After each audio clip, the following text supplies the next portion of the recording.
Numa época, a Idade Média, em que se esperava que as mulheres fossem, bem, basicamente obedientes e discretas, apareceu uma que deitou as regras todas por terra. Esta é a incrível história de Leonor da Aquitânia. Fica a pergunta: como é que uma rapariga adolescente se transforma de repente na mulher mais poderosa e cobiçada de toda a Europa? Não, não foi por magia. Tudo começou com uma herança.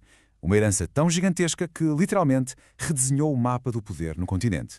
E que herança era esta? Falamos de mais de 140 mil quilómetros quadrados de território. Para se ter uma noção, a Aquitânia, que ela herdou com apenas 15 anos, era maior do que as terras do próprio rei de França. De um momento para o outro, ela passou a ser a peça mais importante no xadrez político europeu.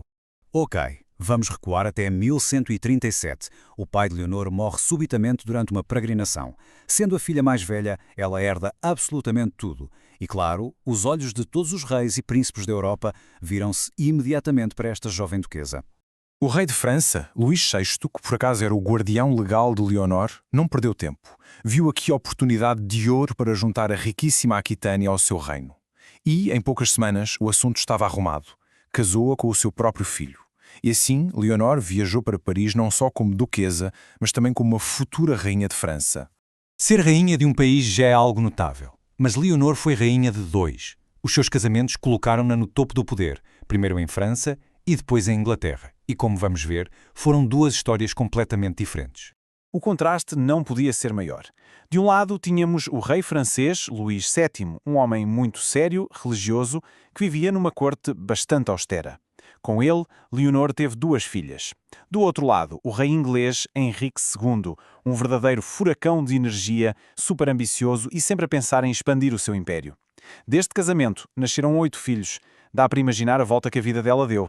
Em 1147, Leonor fez algo que para uma rainha daquela época era impensável. Foi para a guerra. Ela não se limitou a acompanhar o marido na Segunda Cruzada, não. Ela liderou os seus próprios cavaleiros da Aquitânia. Isto, claro, chocou toda a gente. Mas o verdadeiro drama aconteceu no campo de batalha.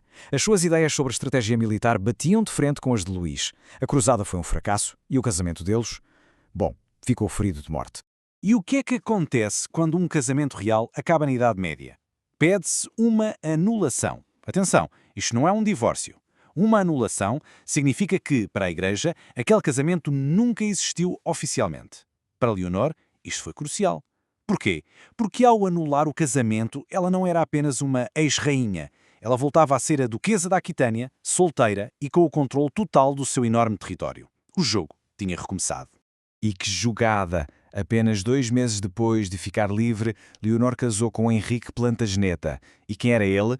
Nada mais, nada menos que o futuro rei Henrique II de Inglaterra. Este casamento foi um verdadeiro terremoto político. Juntos, os territórios deles criaram um império gigantesco, que ia da Escócia até quase Espanha. Tornaram-se, claro, o pior pesadelo do ex-marido de Leonor, o rei de França. O casamento com Henrique pode ter sido uma aliança poderosa, mas estava muito longe de ser um conto de fadas. As ambições, as traições e as lutas pelo poder não vieram de fora. Vieram de dentro da própria família, transformando o Palácio Real num autêntico campo de batalha. A tensão subiu muito rapidamente. Primeiro, Leonor pôs-se do lado dos filhos contra Henrique, basicamente incentivando-os a revoltarem-se contra um pai que lhes negava poder. Depois, quando a revolta falhou, ela tentou uma fuga desesperada para Paris, chegando ao ponto de se disfarçar de homem para não ser apanhada. Mas não resultou. Foi capturada pelas forças do rei. E a consequência foi muito severa. 16 anos. Foi este o tempo que Leonor passou presa. E não foi por um inimigo estrangeiro. Foi aprisionada pelo seu próprio marido. Passou estes anos trancada em vários castelos, longe de tudo e de todos. Para uma mulher que estava habituada a mandar em meio continente, deve ter sido a pior das punições. Mas a história de Leonor está cheia de reviravoltas. Em 1189, Henrique II morre. O seu filho favorito, Ricardo Coração de Leão, sobe ao trono e a sua primeira ordem é libertar a mãe. Aos 67 anos, uma idade em que a maioria das pessoas já se tinha retirado, a carreira política de Leonor estava prestes a atingir o seu ponto mais alto. Ricardo partiu quase logo a seguir para a Terceira Cruzada. E quem é que ele deixou no comando da Inglaterra? Exatamente, a mãe. Ela tornou-se regente, o que na prática significa que era ela quem governava o reino em nome dele. Pensem nisto. Depois de 16 anos na prisão, ela estava de volta ao centro do poder, a tomar todas as decisões. E a sua liderança foi testada ao limite. No regresso de cruzada, Ricardo foi capturado e feito refém na Alemanha. O resgate pedido era uma fortuna. Foi Leonor que liderou todo o processo. Organizou a recolha de fundos, aumentou impostos, negociou diretamente com os alemães e, como se não bastasse, ainda teve de impedir uma tentativa de golpe do seu filho mais novo, João, que queria aproveitar a situação para roubar o trono. Ela, basicamente, salvou o rei e o reino. Leonor viveu até uma idade muito avançada para a época e manteve-se sempre ativa e influente. O seu legado vai muito para além do poder e da política. É uma história de resiliência, de cultura e de uma mulher que redefiniu o que era possível ser no seu tempo. Parem um segundo e imaginem a cena.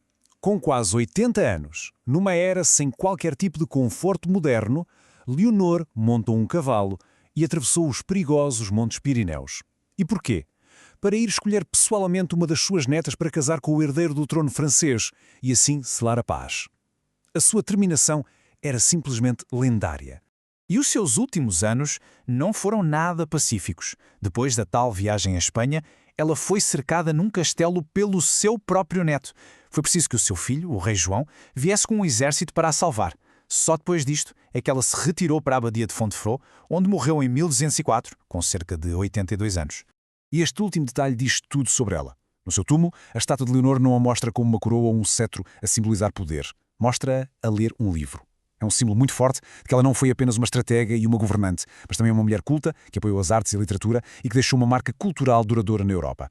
Olhando para trás para a vida de Leonor da Aquitânia, a pergunta que fica é: qual foi, afinal, a maior fonte do seu imenso poder? Foi a sua herança, a sua inteligência política ou a sua incrível capacidade de nunca desistir? Talvez tenha sido a combinação de tudo isto, a marca de uma mulher que se recusou a ser uma nota de rodapé e, em vez disso, escreveu a sua própria história.